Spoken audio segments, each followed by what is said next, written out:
The following presentation is brought to you by the Realm Network. Today on Mr. Media, I'll talk to Donelle Dadigan, founder of the Hollywood Museum, which is hosting its second annual Reel-to-Reel, Portrayals and Perceptions of Gays in Hollywood through September 2015. The museum, just steps from the Hollywood Walk of Fame, houses one of the largest collections of entertainment memorabilia in the world. Stick around. When this is over, everybody watching is going to marry somebody, and it's all perfectly legal.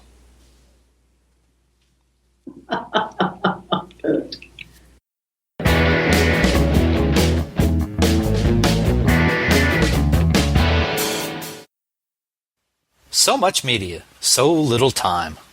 Who keeps track of it all? That would be me. This is Bob Andelman, and this is the Mr. Media Interview, brought to you today by Amazon.com. When you visit MrMedia.com and click on any of the links to purchase books, music, movies, gift certificates, or anything else through our Amazon link, you support this free video podcast. Whenever you need something else from Amazon, please consider returning to MrMedia.com to order it. It doesn't cost you any extra, and we sure appreciate the support. And don't forget, MrMedia.com has more than 1,200 celebrity audio and video interviews archived on the site. That's hundreds upon hundreds of hours free entertainment. Subscribe for free on MrMedia.com, and you'll instantly get an email every time a new interview is posted. You can also watch and subscribe to the show on YouTube, Vimeo, Dailymotion, the Realm Network, and Frequency.com. And if you preferred to just listen, Mr. Media is also available for free on iTunes, Spreaker, iHeartRadio, Stitcher, SoundCloud, Blueberry, TuneIn, Blog Talk Radio, Podfeed.net, and Player FM. You can subscribe to any of those services and never miss another episode. Finally, you can interact with Mr. Media Interviews on all kinds of social media, including Facebook, Twitter, Google+, and more. Friend or follow us, we'll friend or follow you back. Thanks for listening. Thanks for watching. Mr. Media is recorded live before a studio audience full of lesbians, gays, bisexuals, and transgenders who can't help but smile just a little bit more this week in the new media capital of the world, St. Petersburg, Florida. I've been to some great big museums around the world. MoMA in New York, the Centre Georges Pompidou in Paris, the Tate Modern in London, to just name a few. But to be honest, I've always gotten as big a thrill out of smaller, more specialized collections, such as, the Sherlock Holmes Museum in London, the Norman Rockwell Museum of Vermont, or the Salvador Dali Museum right here in St. Petersburg. I'm a pop culture guy, and these are the kinds of places where I can get a satisfying fix. So when I heard about the Hollywood Museum, it sounded like the kind of place for me. And if you watch this show, I'm thinking it's right for you, too. Located in the former building of Hollywood fashion icon Max Factor, just steps from the Hollywood Walk of Fame, the Hollywood Museum is packed with artifacts and classic images of the best-known Tinseltown legends, from Judy Garland and Lana Turner to Elizabeth Taylor and Marilyn Monroe. Today, we're going to do the next best thing to visiting the Hollywood Museum. We're going to bring it to us. Joining me is Donelle Dadigan, founder of the museum. She's going to talk about the scope of the facility, highlight some of the exhibits, including the current Reel-to-Reel, Portrayals and Perceptions of Gays in Hollywood, which runs through September 2015, and even show us a few special museum pieces to whet our appetites for a real visit. Donelle Dadigan, welcome to Mr. Media. Well, hi, Bob. I got to tell you, I know why they call you Mr. Media. That was a fabulous intro, and I think if it's okay, I'd love to use it every time. That is great. Thank you so much for speaking so highly of the Hollywood Museum. Sure, just take me wherever you go in the future. It'll be fine.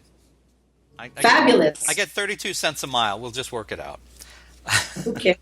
All right. Well, let's start with where you are. I know this is a very special room at the museum, so before we do anything else, tell me about where you're sitting. Well, the exciting thing about the Hollywood Museum is that we are located in the historic Max Factor building. It's where Max Factor, Hollywood's makeup king during Hollywood's golden era, made all the movie stars look fabulous. They walked in looking like you and me, and walked out looking like silver screen gods and goddesses. And he did it in these makeup rooms. And today I am sitting in the Brownettes only room. And I don't know if any of your viewers know what that is. I certainly didn't. But a brunette, according to Max Factor, is anyone who has hair lighter than mine, but still brown. And Max Factor believed about 80% of brunettes really were brownettes. This is the very room where Max Factor saw all of his movie stars from the golden era, whether it was Judy Garland, Angela Lansbury, Rita Hayworth, Joan Crawford, Katharine Hepburn, Betty Davis. He saw them all here. And he wanted to improve their looks. And it's in this very room where he decided to maybe lighten their hair a little bit, darken a little bit, give it some highlights, even change the shape of their hairline, which he did on Rita Hayworth. And then she appeared in that fabulous film, Gilda, which just, as you know, just set her on the course to superstardom. But today, this is the very room we're in where Max Factor met all of his movie star clients for the first time. And can you fill some of us in who might not have as much history on Max Factor? Tell us a little about the museum, but also its connection to Max Factor and where you fit into all of this. Well, I don't know if I should start off with or end with, but let me just start off with, I'm the crazy who fits in the middle of all of this, frankly. And it was a real passion for my mom and myself to be able to give something back to the community. And my mom and I both being school teachers, and there's probably a joke here somewhere because my dad was a school teacher too. We knew that one of the most important gifts we could give anyone or pass on was education and an interest and desire to learn more. Because that is the future of all cultures, is continuation and learning. And so we thought, well, gee, what does Los Angeles have? What does Hollywood have? What's the most important export? Well, for us, it was very simple. It was Hollywood, the entertainment industry. And we realized there really was no museum that told the whole story about Hollywood. And from its humble beginnings through today, legends in the making, legends that have been made, and future legends. So as we were hunting high and low, we came across the Max Factor building. Of course, the kicker is that it was not for sale. Of course, because as you know, all things that you want are not easily attainable. So it set us on a course of about 2+ years trying to talk the owners of Max Factor Cosmetics Company, Procter & Gamble, into selling this beloved building. So since 1928, as we just discussed, Max Factor, who bought the building in 1928, it continued to be part of the Max Factor Cosmetics Company until we came along in the mid-'80s and purchased this building from Procter & Gamble. But so enamored were my mom and myself with the connection to Max Factor that we also purchased the name and the title that went along with the building. Max Factor Building, Max Factor Makeup Studio, and on and on and on. Because the history of Max Factor is so integral not only to this building, but to Hollywood, the history of Hollywood. I mean, this is where all the movie stars got their looks. You know, once upon a time, when they walked in, as we talked about before, looking like us, you know, it wasn't that these folks were any better looking in the 20s and 30s than they were today. But it was Max Factor's genius that turned them into those superstars and glamorous individuals that we saw up on the big screen in front of us in the darkened theaters. And I have to appreciate that because today, you know, we snap our fingers and we get, you know, liposuction and plastic surgery at a drop of a hat. In the 20s and 30s and 40s and 50s and 60s, not so. And so Max Factor was able to create it on the spot with his makeup genius, his shading, and his lighting. And that's what made all the difference in the world. So today we're sitting in the Brownettes Only room, and it's fun because you can take a look at how the concept work was. You know, we all go to the department store and we want to look at something, and the salesperson comes to us and says, let me do your colors, or do you know what color you look best in? Well, that all started with Max Factor in the early 1930s, and it was because of the invention of Hollywood's 3-strip Technicolor film process. Max Factor being the professional makeup artist that he was and Hollywood's makeup king at the time, he realized he could no longer fake that look, going from shades of very dark to light with lots of shades of gray in between. And it kind of simulated dark hair, light hair, medium complexion, light complexion.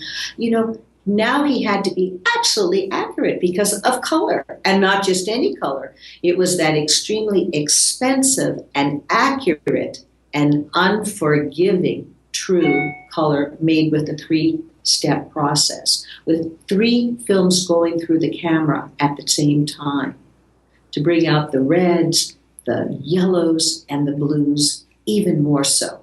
So it's in this room that Max Factor met most of his stars for the first time. And Donelle, was the building empty when you acquired it? I mean, was it being used? Was it empty? And what do you have now that was still with the building?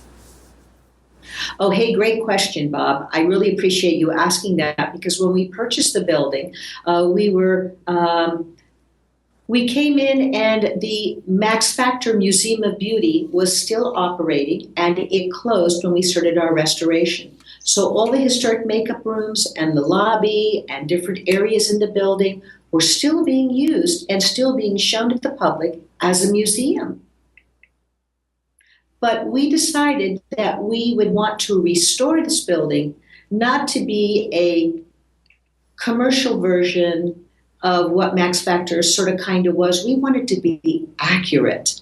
And so we procured a set of plans dated 1934, and we restored this building to look exactly the way it looked when Max Factor first opened his doors.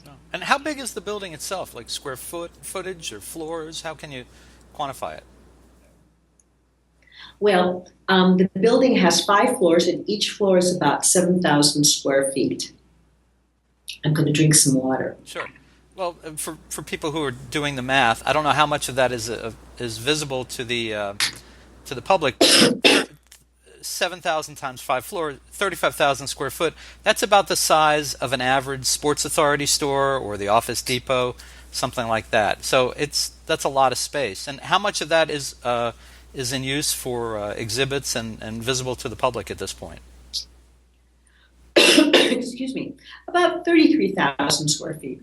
That's a lot. Yes. That's a lot. It is. And so what, I'm sure it's always very cool to be in the Hollywood Museum, but what makes one day more special than another? Is it the arrival of a new exhibit or what gets you excited there after having done this for so long? Every day is like a treasure hunt.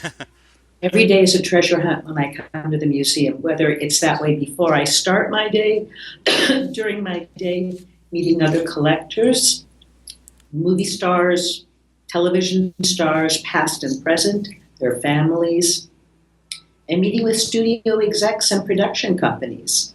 You never know what you're going to hear. You never know what you're going to learn. You're never going to know what you're going to see. When did the museum actually open?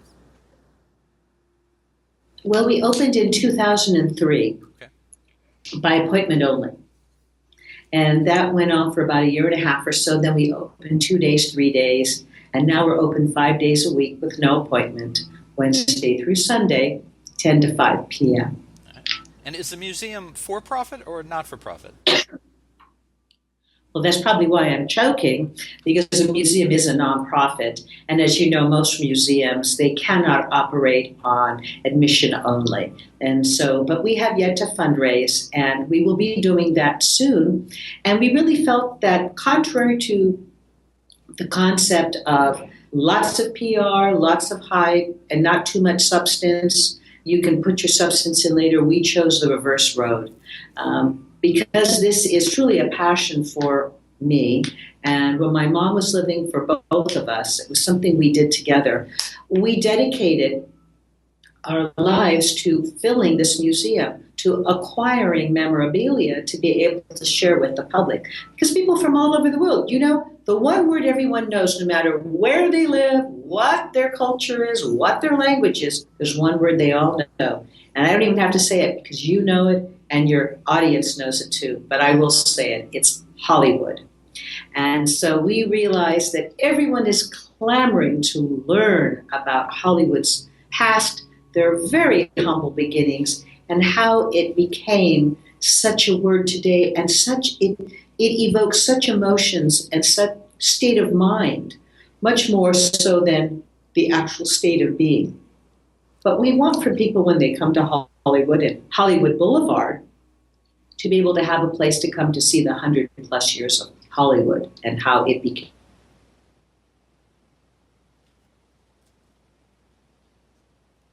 what it is today. The idea is to give people an actual Hollywood experience. Oh, I think so. You know, whether it's walking down the jail cell corridor of Hannibal Lecter, where you saw the jail cell corridor, the exact same area that Jodie Foster walked as Dr. Clarice Starling, and sitting in her chair, looking into Anthony Hopkins, Dr. Lecter's jail cell, seeing all the artwork he drew during his incarceration on the walls, his jail cell uniform jumpsuit, even his tennis shoes, his straitjacket, the books he read, the pass-through, even, you know, the sink in the toilet with all the hygiene products that were there. Everything is original, original, original. And we have a lot of fun allowing our public to sort of interact with this. It's the closest they're ever going to get. And to think that they're walking in a real set, because this set was removed from the soundstage at Universal and complete with the original set of plans, remodeled and put back in place here at the Hollywood Museum in our lower level. And by the way, the lower level during Prohibition days was used as a bowling alley and a speakeasy. Oh. I kind of wonder if Max Factor on a slow week or month, you know, subsidized his profits with what he made in the lower level, in the speakeasy. And his brother, Jake the barber, the black sheep of the family, he made the bootlegged moonshine liquor. He made it next door where Mel's Drive-In is today, and they brought it through the back entrance. I would wonder myself if maybe Max Factor ran the speakeasy because at the end of a long day of dealing with certain Hollywood stars, he needed a good stiff drink or two or three. Well, you never know. But, you know, he was so professional. And that's a great, great comment. But that leads me to tell you that next door, still in the Max Factor building where we now have Mel's Drive-In, it was where the lesser makeup salon and studio was, and where the beauty salon was, where the women had their hair washed and dyed to the great colors that the directors and writers and producers chose for the movie star's character that they portrayed.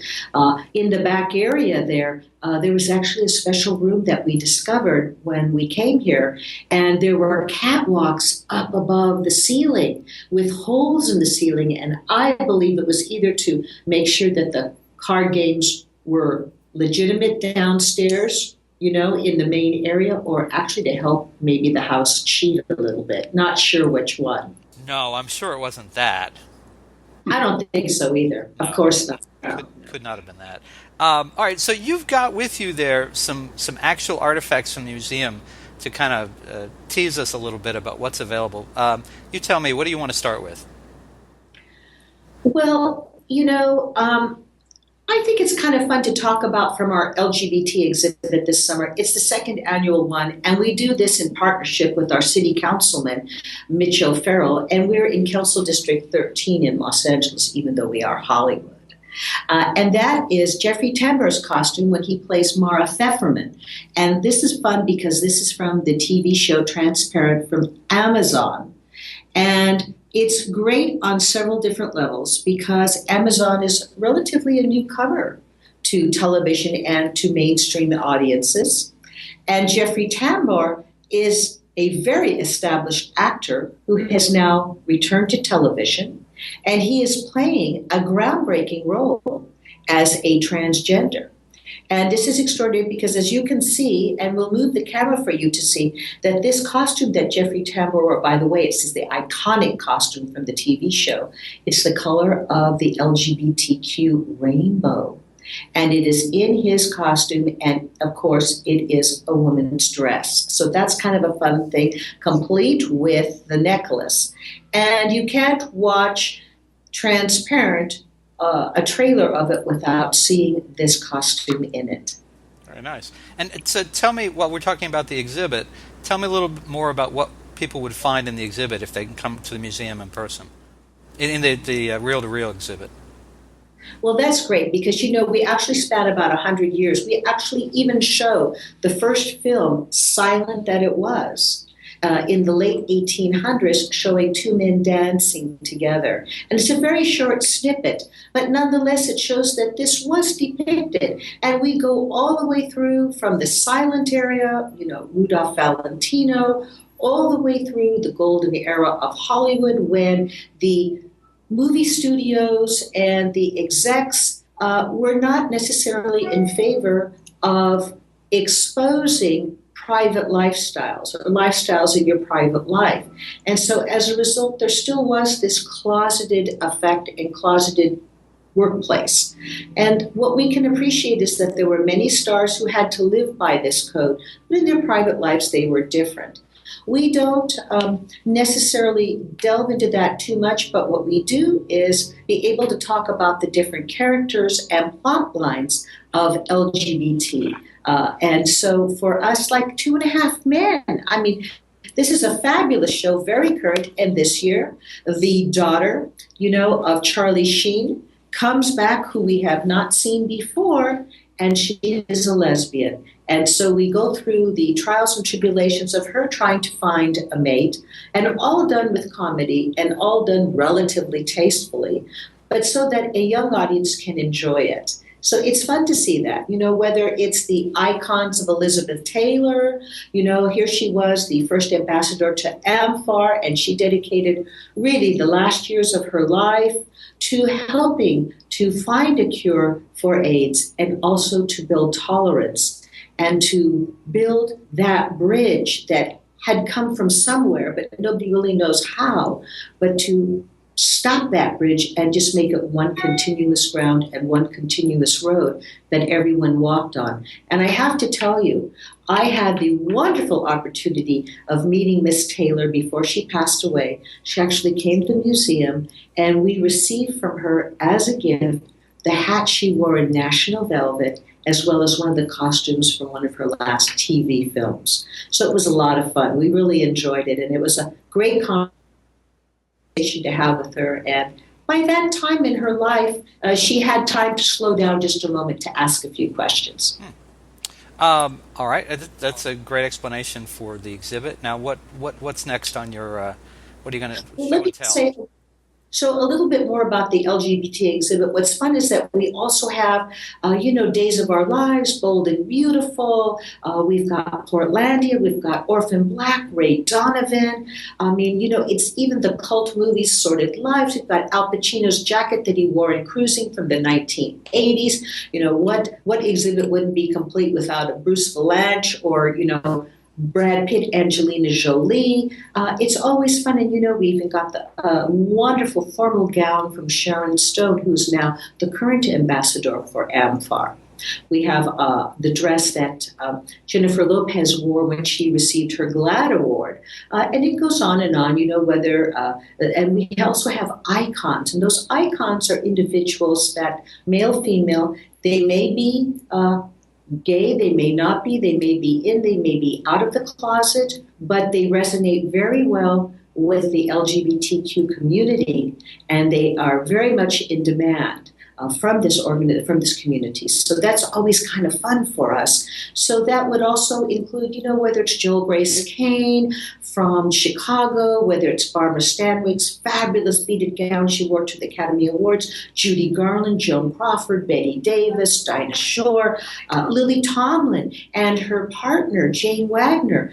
We not only have their plaque from the Walk of Fame in Palm Springs that they received together, but we also have Lily's chair that she sat in when she played the character Edith Ann from Laugh-In in the late 1960s.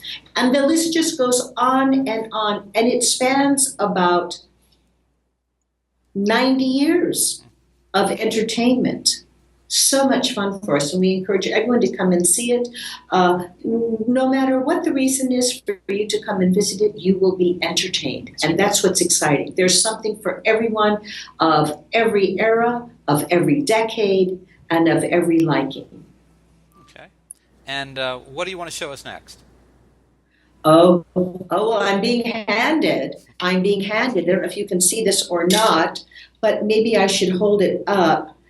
These are items, these are actually fabulous pieces of jewelry that were from Marilyn Monroe's. And what's fun about this was that these items were auctioned off at a charity auction, and they were from Marilyn Monroe's estate many, many years ago. What's fun about this era of Marilyn Monroe is to be able to say that most of these celebrities, probably other than their major pieces of jewelry, whether either wedding band or beautiful earring, whatnot, most of it was paste or costume because it was the popular thing to do. And so these artifacts, of course, are not real diamonds, but they are paste. They are simulated to look like that. And you know, when you film them, it's quite something to see that. This one is a real fun one because this one is one of the first pieces of jewelry, in quotes, that Marilyn bought for her with one of her first paychecks. It's old, it's from the 40s, and she must have loved it so much that she kept it. We have quite a few photos with her wearing this in her early years. Nice, very nice. All right.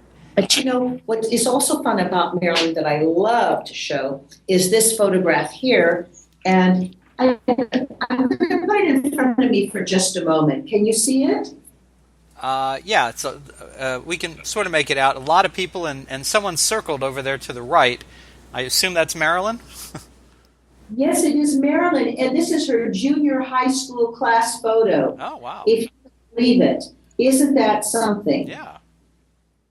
And so what's fun about this photo is the girl that circled does not have blonde hair.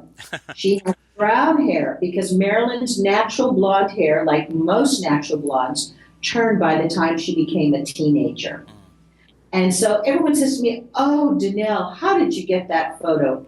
And I love to share the story. One of my mom's dearest friends went to Ralph Waldo Emerson Junior High and is sitting in the front row of this class photo.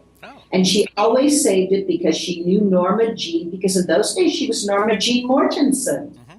And so she saved it and she told me, she said, "Donelle, I have something for you. When you open this museum, I have something that you will just love. And it's this very photo." And because of this, this is one of the proving shots that we have besides Marilyn Monroe's first wedding photograph from her first marriage to Jim Doherty when she was 16 years old. She married the boy next door because she could not continue to live with her foster families because they were moving to the East Coast. And so it was either going back into the institutional lifestyle or seeing if she could get married. And her foster mother and the mother of Jim Doherty were friends, and they made that arrangement. And so Marilyn's first wedding photo has her with brown hair. And it was Max Factor in this very building in the blondes only room that we would have sat in, except I have to be honest, with that blue surrounding, I didn't look so good as a natural brunette. So I came in a room that I thought I'd look a lot better in, which is the brownette's only room. But Marilyn was made a blonde in the blondes only room about 15 feet away from us here in the museum. Very cool. Now, it's funny because this summer we have got a great exhibit on Marilyn Monroe, and it's probably the largest authentic Marilyn Monroe museum in the world. And we're thrilled because we have, over 15 costumes, plus personal clothing,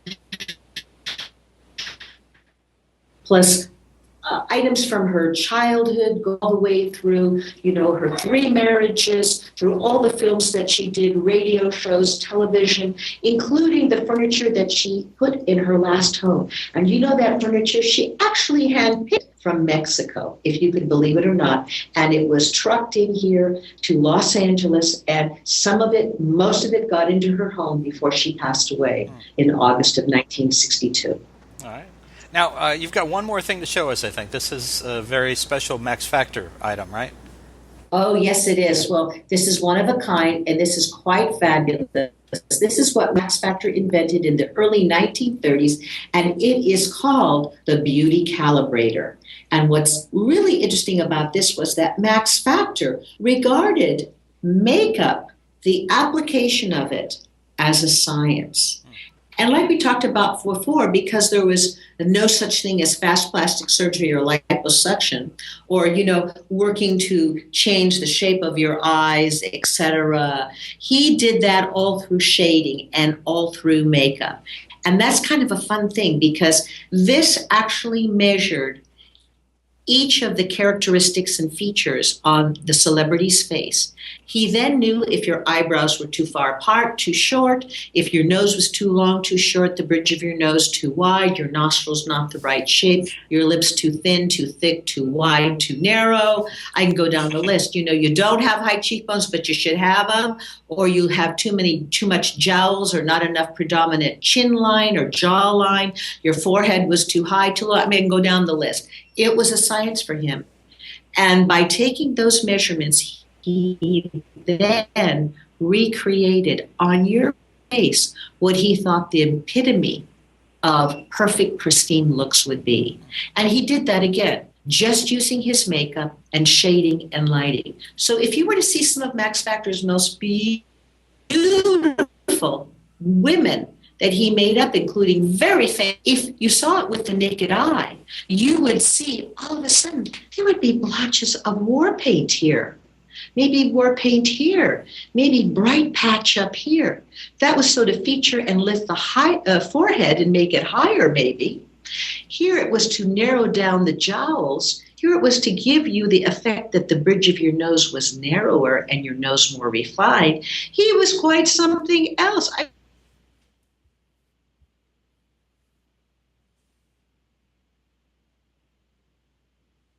You even know how to change the shape of your eyelid. And it's all because of this beauty one. And Max Factor was the guy who used it. Very nice. All right. Well, before we wrap up, I got one or two important questions for you. I'm wondering, what item would be kind of the Hope Diamond of the Hollywood Museum? The one thing, like when you go to the Louvre, you've got to see David. Things like that. You've got to see Mona Lisa. What is the one thing when you go to the Hollywood Museum that everyone must see?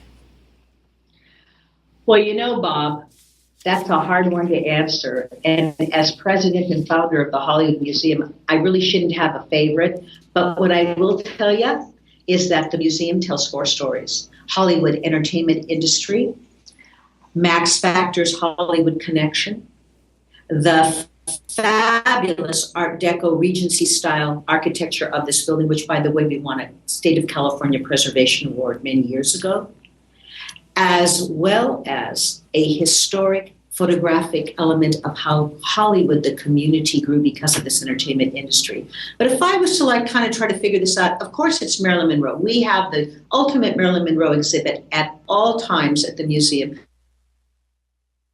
We even have Cary Grant's Rolls Royce. We have Elvira, Mistress of the Dark, her Thunderbird, the Macabre Mobile. By the way, the interior is done in leopard skin lining, and the truck looks like the inside of a coffin.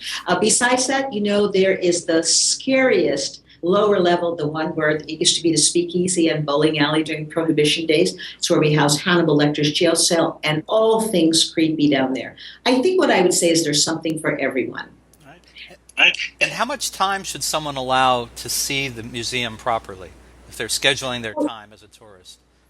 Well, that's an interesting question because sometimes when we do special events here, we have a top floor, an upper room, it's a ballroom, completely open from the front to the back of the building. It's huge. It's got, we do dinners, we do seminars, we do award shows, we do screenings, we do panels. We do quite a bit up there. And in fact, that's where Max Factor used to mix his powder products when he had his factory here and blow that scent out on Hollywood Boulevard. So all the innocent women in the 30s and 40s and 50s and 60s that were walking on the boulevard during Hollywood Boulevard's heyday would innocently smell Max Factor fragrance and beckon them to the building to buy some.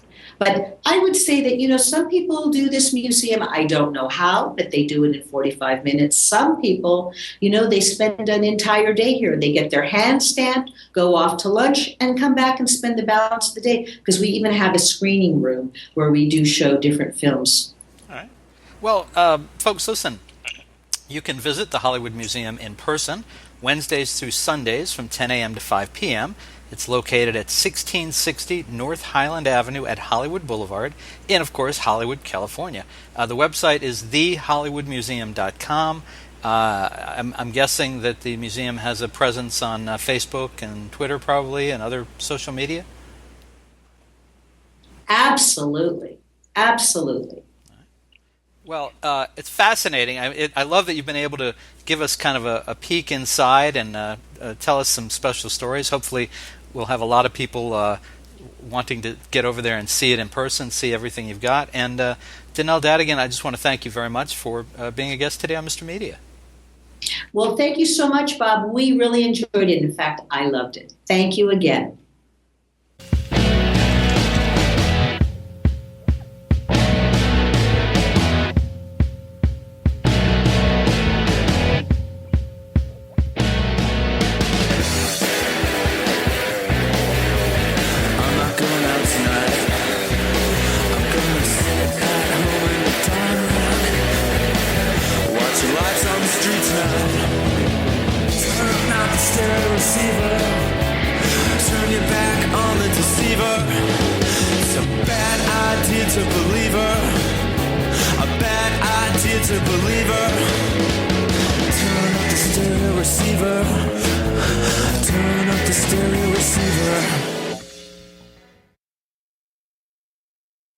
Hi, this is Buzz Burbank in the Buzz Burbank newsroom, preparing for you another Buzz Burbank news and comment. Do you like good stories? Boy, I sure do. I turn over a lot of stones each day to make sure I don't miss the best ones. Sure, some make me angry, and some make me sad, and some make me laugh, and isn't that what makes us human? I'm proud of the fact that I pack more news into my 10 or 15 minutes a day than the evening news does in a half hour. It's a free podcast at buzzburbank.com, or you can subscribe free at iTunes, SoundCloud, Stitcher, or get it on any RSS device. It's like a newspaper for your head. It's Buzz Burbank News and Comment, another Realm Network presentation.